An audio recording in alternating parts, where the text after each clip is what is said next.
지금 보고 계시는 아파트는 올해 5월 청약을 받아 전용 면적 59제곱미터 경쟁률이 213대 1을 기록한 서울 은평구에 있는 신축 단지입니다. 21가구를 모집했는데 4,500명 가까이 몰렸습니다. 그로부터 한 달 뒤인 6월, 서울 관악구에 있는 한 아파트 역시 전용 면적 74제곱미터의 평균 경쟁률이 93.5대 1로 집계됐습니다.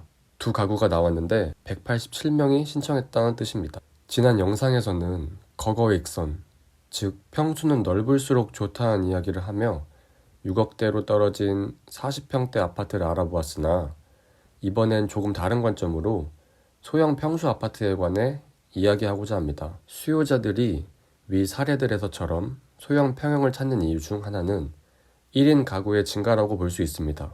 통계청이 발표한 2022년 인구주택 총조사를 보면 전체 가구에서 1인 가구가 차지하는 비중은 34.5%로 가장 높았습니다.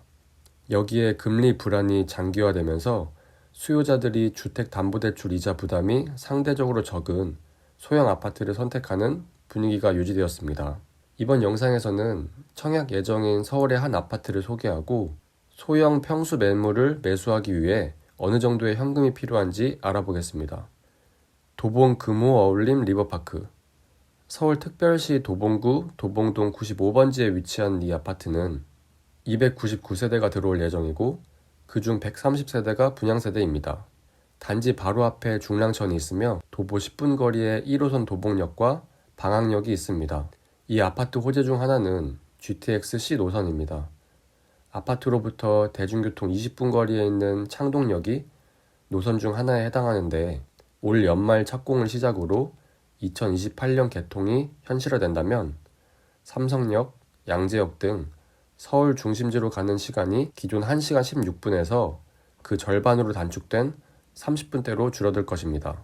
아파트가 2026년 3월 입주 예정인 것을 생각해보면 입주하고 2년 내에 완공이 된다는 뜻이겠죠. 이제 자금 마련 계획을 말해보겠습니다. 신청 자격은 다음과 같습니다. 청약은 대부분 1순위 자격인 분들이 당첨되므로 당해 자격은 꼭 갖추어야 당첨될 수 있습니다. 신청 자격 1순위는 다음과 같으며 가입기간 12개월 경과하고 300만 원을 모았을 때 자격을 갖추게 됩니다. 우리가 볼 것은 104동 2, 3층에 해당하는 59제곱미터 매물입니다. 소형 평수는 두 가구네요. 표에서 보시는 것처럼 2층 매물 분양가가 6억 7,990만 원입니다. 첫 번째로 분양가의 10%에 해당하는 계약금을 납부해야 합니다. 제일 좋은 건 현금을 가지고 있거나 혹은 주식이나 기타 자산을 현금화하여 계약금을 마련하는 것입니다. 그런데 최악의 상황을 한번 가정해 볼 텐데 그 자금을 낼 여력이 없다고 치겠습니다. 그럼 대체 청약을 왜 넣는 거야? 이런 생각하지 마시고 이런 상황에서도 어찌어찌 집을 얻는 방법을 지금 익히고 있다고 생각하면 좋겠습니다. 이때는 신용대출을 받으면 되는데 문제는 크게 두 가지예요. 첫 번째는 DSR입니다. 잔금을 낼 때 LTV, DSR 등 대출 규제가 적용되어 무한정 대출 받을 수 없게 정부에서 정해놓는데 실제로 잔금 대출은 신용 대출 금액을 뺀 만큼 받을 수 있다는 것입니다. 두 번째는 신용 대출 금리가 만만치 않다는 거예요. 시중은행 자료를 보면 보통 6에서 7%를 하네요. 어쨌든 계약금을 마련했고 다음 단계로 넘어가겠습니다. 두 번째는 중도금 마련인데 총 6회에 걸쳐 주기적으로 6,799만 원씩 내야 합니다. 총 4억 794만 원이 필요한데 이 또한 대출로 충당이 가능합니다. 집단 대출이라고도 하죠. 한국주택금융공사 또는 주택도시보증공사와 은행이 연계해서 만든 상품을 분양시공사가 연결시켜주는 것을 말합니다. 이때 같은 아파트를 사려는 여러 사람과 함께 돈을 빌리는데 대출 조건도 덜 까다롭고 금리가 저렴해서 많이 이용하는 상품입니다. 이제 계약금과 중도금을 모두 마련했고 마지막으로 잔금 납부의 차례입니다. 잔금은 분양가의 30%인 2억 397만 원이고 이것도 대출을 받으려고 했는데 여기서 문제가 생기네요. 잔금 납부 시기엔 이전에 빌린 중도금도 함께 상환해야 합니다. 즉 대출받은 중도금 4억 794만 원에 잔금 2억 397만 원을 합한 6억 1191만 원을 납부해야 합니다. 금액이 여기저기서 등장해 이해하기 어려우시다고요? 다시 한번 정리하고 들어갈 테니 집중해주세요. 그리고 영상 내용이 마음에 드신다면 구독과 좋아요 부탁드립니다. 뚜박이. 자, 어찌됐든 중도금과 잔금 총 6억 1,191만 원을 내야 하는 상황입니다. 이곳은 비규제 지역이라 KB 시세의 70%까지 대출을 받을 수 있지만 더 정확히는 DSR 40%라는 요건을 바탕으로 대출 금액이 정해집니다. 근데 DSR은 대출하고자 하는 차주와 그 배우자가 모두 근로소득 원천 징수 영수증 등 증빙소득을 증명하면 부부 합산 금액으로 대출 인정됩니다. 이 표는 평균 연봉의 국내 직장인이 받을 수 있는 주택담보대출 금액을 보여줍니다.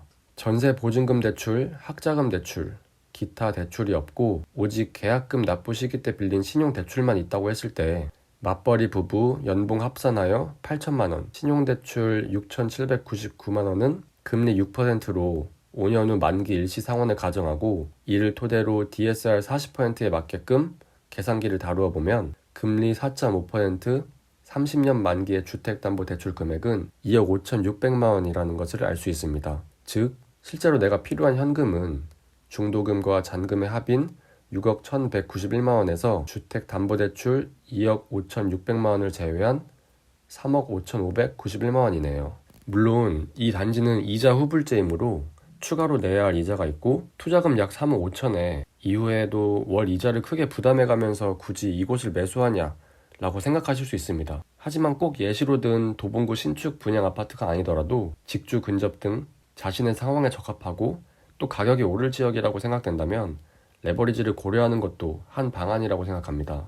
지금까지 소형 평수의 인기에 대한 근거와 실제 청약이 예정된 아파트를 예로 들어 어느 정도의 자금이 필요한지 이야기해 보았습니다. 저는 여러분, 인구가 줄어들고 1인 가구가 늘고 있으니 소형 평수 인기가 치솟을 겁니다 라고 말하는 것이 아닙니다.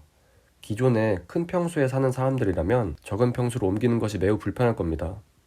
금액을 떠나서 주거 만족도가 크게 떨어질 수 있기 때문입니다. 또한 1인 가구라도 입지 좋은 곳에 있는 오피스텔, 다세대 주택 등 아파트 이외의 주거시설을 충분히 선호할 수도 있습니다. 그러나 보안 수준이 우수하고 커뮤니티 시설이 마련되어 있으며 주변 상권을 형성시킬 수 있는 공동주택의 장점을 가진 아파트도 그것만의 매력이 확실히 있는 것이고 현재 소형 평수를 원할지 모르는 시청자분들께 조금이나마 도움을 주고 싶었습니다. 지금까지 영상 시청해주셔서 감사합니다.